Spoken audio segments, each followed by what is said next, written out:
Prospect. When you think of the word prospect, when it comes to the UFC, what is the first thing you'll think of? You may think of an up-and-coming prospect or an up-and-coming prospect contender. In general, the word prospect for UFC is, of course, just a guy coming up in the rankings, preferably when they are a young up-and-coming guy. Keep in mind, young. However, in recent years, we have seen up-and-coming prospects who are in their mid-30s rising up the rankings, and it doesn't look like they're going to be losing anytime soon. Lamone Murphy, Carlos Uberg, and the most vile of them all,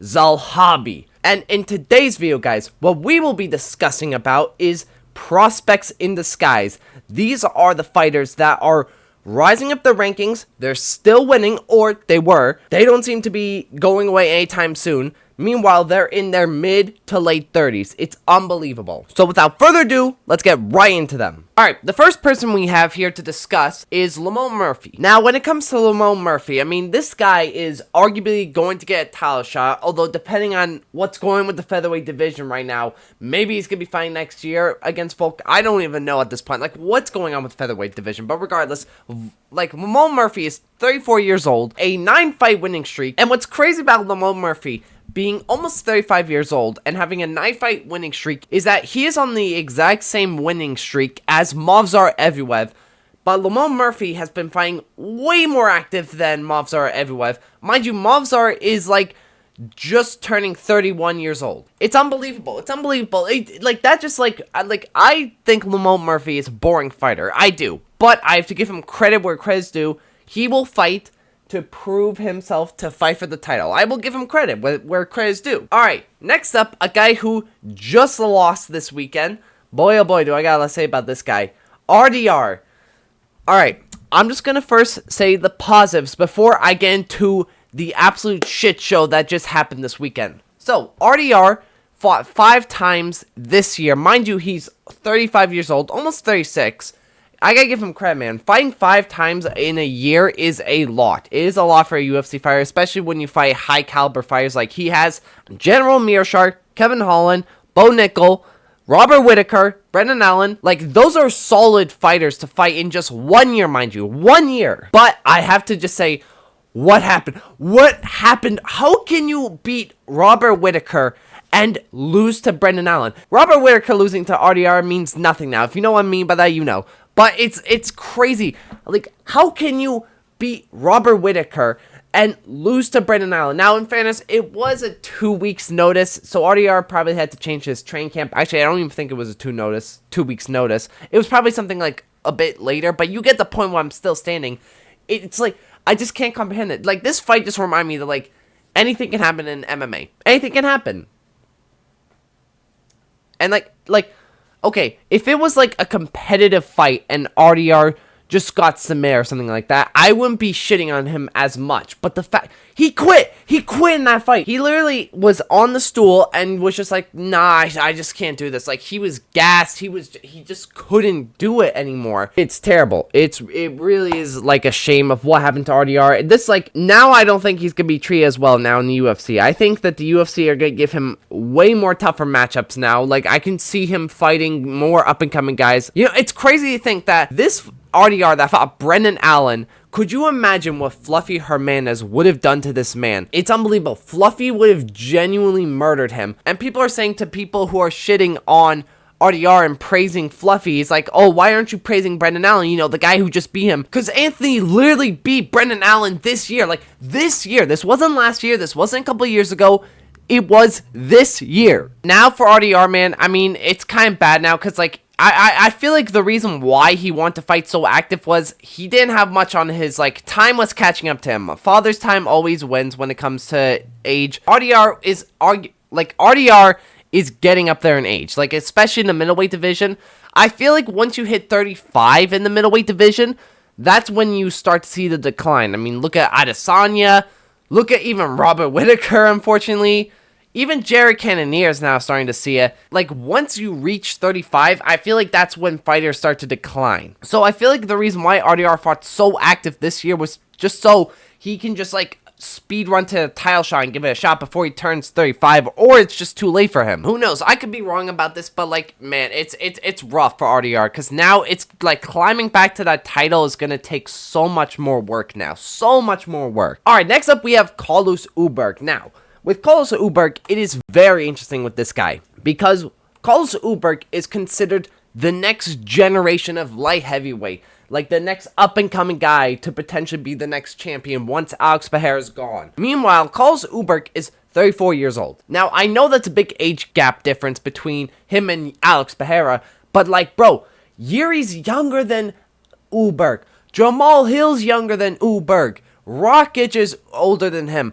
Magomed, literally any of these top-level guys at light heavyweight are younger than Carlos Ulberg. I don't understand this, like this saying of like Carlos Ulberg's the next face, the new generation for light heavyweight. Yes, he's rising up the rankings and he's a new guy coming up, but bro, this guy is 34 years old, almost gonna be 35. Like when he fought Dominic Reyes was only 1 year older, which is kind of crazy to think about, that Dominic Reyes is 35 years old. He doesn't look 35, I'll tell you that. But it's ridiculous. Same with Ulberg. But it's still ridiculous. Like, how is, like, this whole mindset that Ulberg is this up-and-coming guy who could potentially dethrone Alex Pereira? Bro, Ulberg stands no chance against Alex Pereira. Like, I'm sorry, no. Like, maybe he could catch him because he does have quick hands. I will give him that.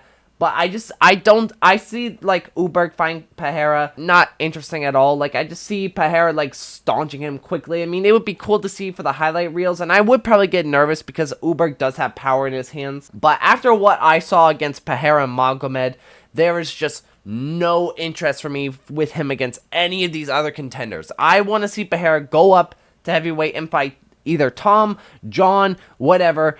Like, I genuinely have no interest for anything else right now. Now, on the flip side, if we do Ulberg versus Yuri for a vacant belt, now we're talking. Now we're talking something interesting. I don't know. I actually like that matchup a lot more. I think that's a very more interesting matchup to see. All right, next up, we have Ciryl Gane. Ciryl Gane, like, what can I say about Ciryl Gane that hasn't been said?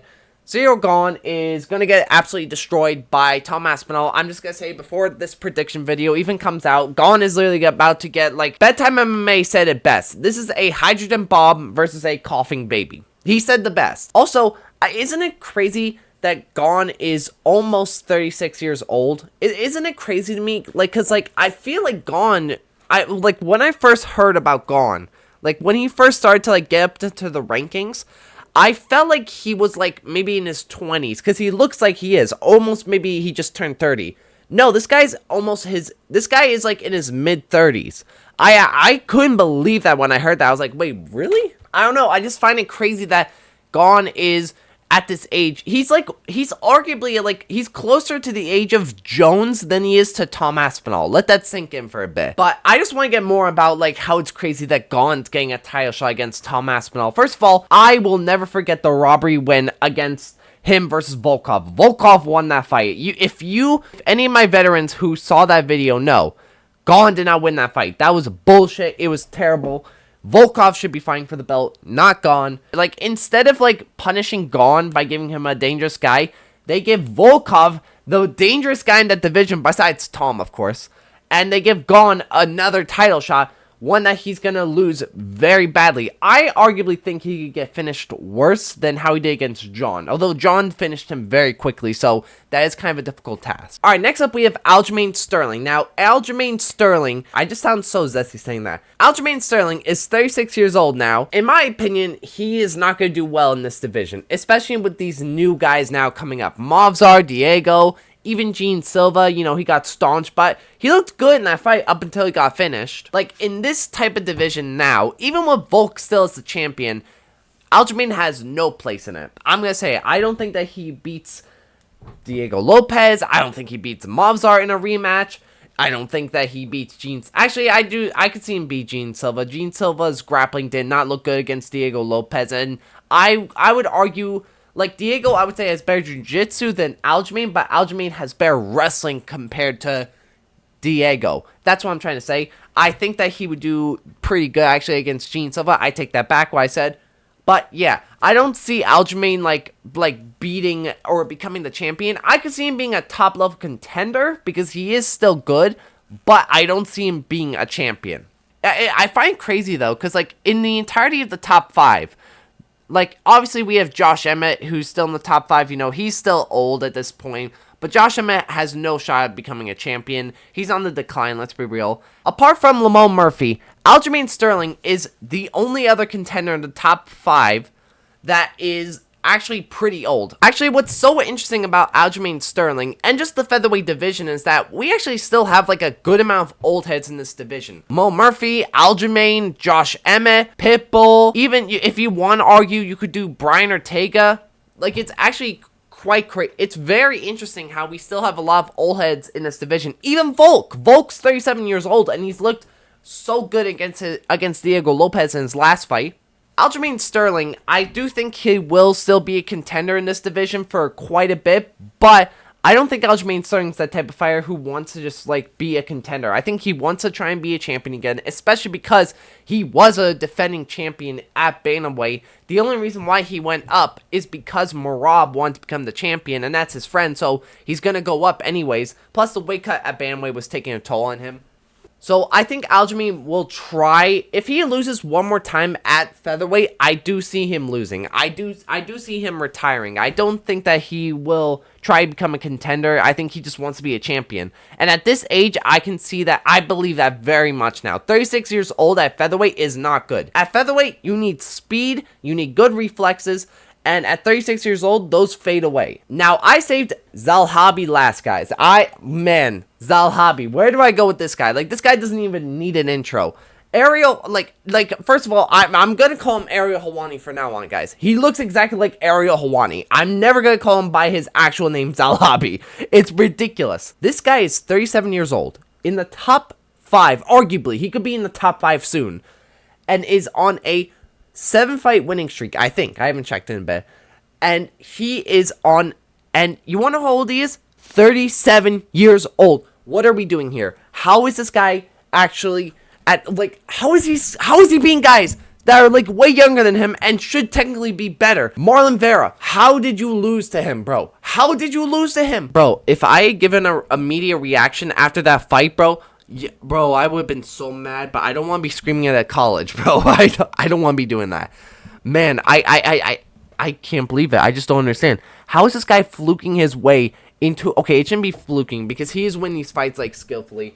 But how? I'm flabbergasted. I'm flabbergasted. Like, how can a guy who's 37 years old, almost 38, mind you, almost 38, and is arguably... Like, we are now in the talks about him potentially fighting Sean O'Malley, Corey Sandhagen, Song Yadong. How did this guy actually do this? How did he climb through the rankings with a 7-fight winning streak and is now in, like, he could potentially be in the top 5?